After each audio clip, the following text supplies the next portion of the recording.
Casuistry, or case-based reasoning, is a method in applied ethics and jurisprudence, often characterized as a critique of principle or rule-based reasoning. The word casuistry is derived from the Latin casus.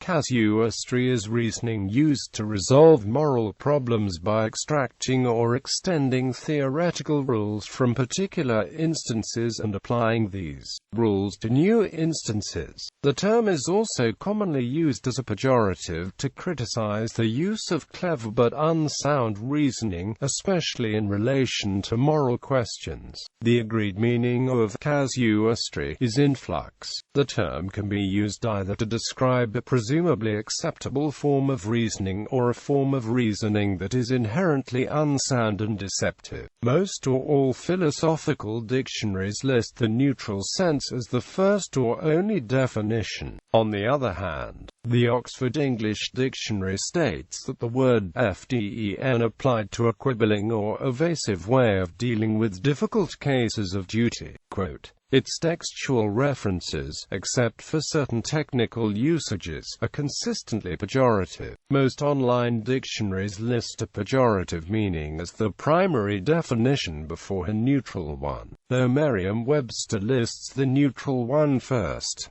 In journalistic usage, the pejorative use is ubiquitous. Examples: while a principle-based approach might claim that lying is always morally wrong, the casuist would argue that, depending upon the details of the case, lying might not be illegal or unethical. The casuist might conclude that a person is wrong to lie in legal testimony under oath, but might argue that lying actually is the best moral choice if the lie saves a life. For the casuist, the circumstances of a case are essential for evaluating the proper response. Typically, casuistic reasoning begins with a clear-cut paradigmatic case. In legal reasoning, for example, this might be a precedent case, such as premeditated murder. From it, the casuist would ask how closely the given case currently under consideration matches the paradigmatic case. Cases like the paradigmatic case ought to be treated likewise.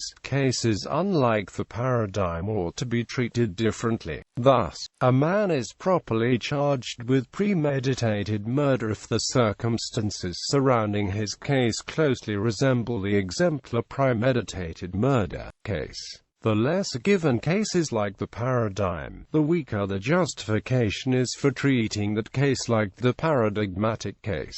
Meanings: casuistry is a method of case reasoning especially useful in treating cases that involve moral dilemmas. It is also a branch of applied ethics. Morality. Casuistry takes a relentlessly practical approach to morality. Rather than using theories as starting points, casuistry begins with an examination of cases. By drawing parallels between paradigms, also called pure cases, and the case at hand, a casuist tries to determine a moral response appropriate to a particular case.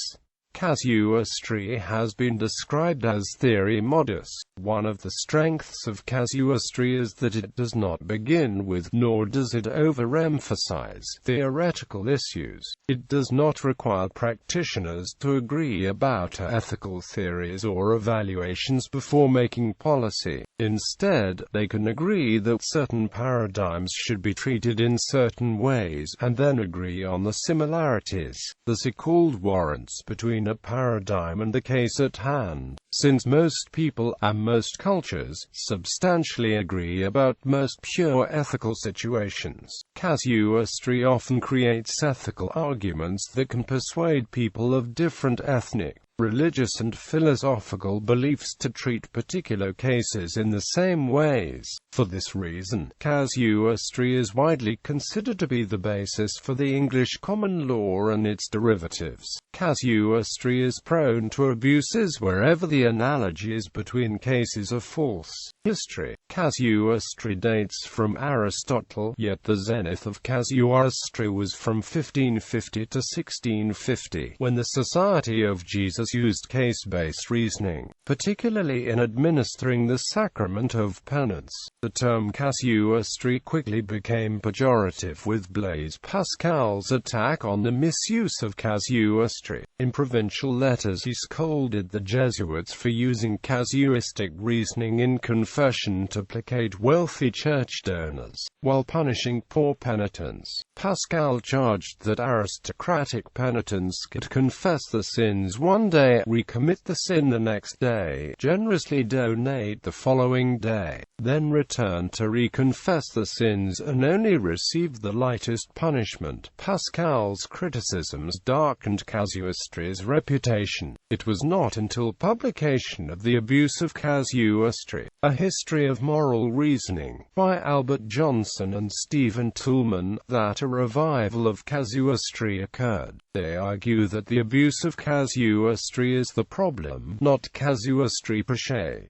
Properly used, casuistry is powerful reasoning. Johnson and Toulmin offer casuistry in dissolving the contradictory tenets of moral absolutism and the common secular moral relativism. The form of reasoning constitutive of classical casuistry is rhetorical reasoning. Moreover, the ethical philosophies of utilitarianism and pragmatism commonly are identified as greatly employing casuistic reasoning. Early modern times, the casuistic method was popular among Catholic thinkers in the early modern period, and not only among the Jesuits, as it is commonly thought. Famous casuistic authors include Antonio Escobar y Mendoza, whose Summa Casuum Conscientiae enjoyed a great success, Thomas Sanchez, Vincenzo Fillucci, Antonino Diana, Paul Layman, John Azor, Etienne Bauny, Louis Selot, Valerius Reginaldus, Hermann Bassanbaum, etc. One of the main theses of casuists was the necessity to adapt the rigorous morals of the early fathers of Christianity to modern morals,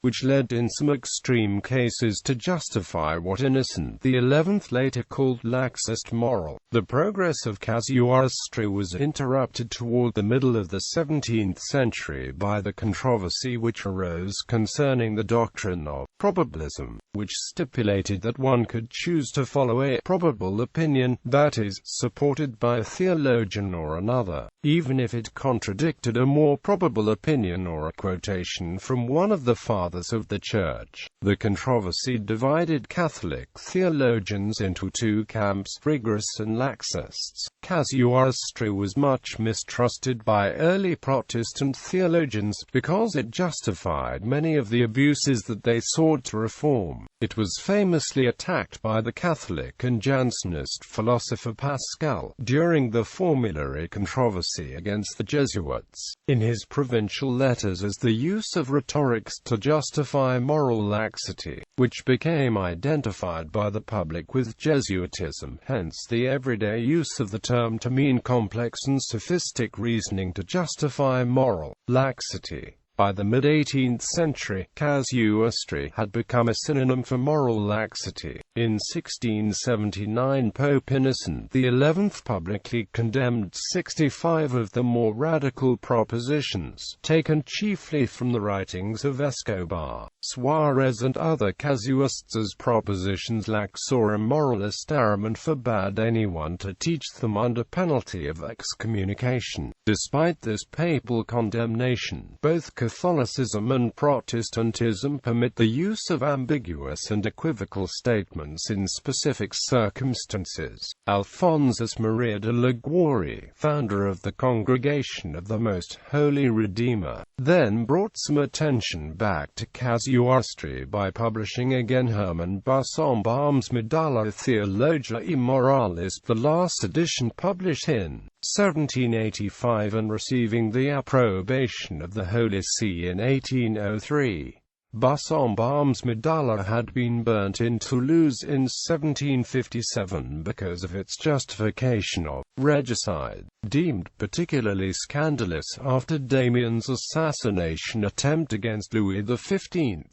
Modern times. G.E. Moore dealt with casuistry in Chapter 1.4 of his Principia Ethica, in which he claims that the defects of casuistry are not defects of principle. No objection can be taken to its aim and object. It has failed only because it is far too difficult of subject to be treated adequately in our present state of knowledge. Furthermore, he asserted that casuistry is the goal of ethical investigation. It cannot be safely attempted at the beginning of our studies, but only at the end. Since the 1960s, applied ethics has revived the ideas of casuistry in applying ethical reasoning to particular cases in law, bioethics, and business ethics, so the reputation of casuistry is somewhat rehabilitated. Jesuit Pope Francis has criticized the practice of setting general laws on the basis of exceptional cases as casuistry.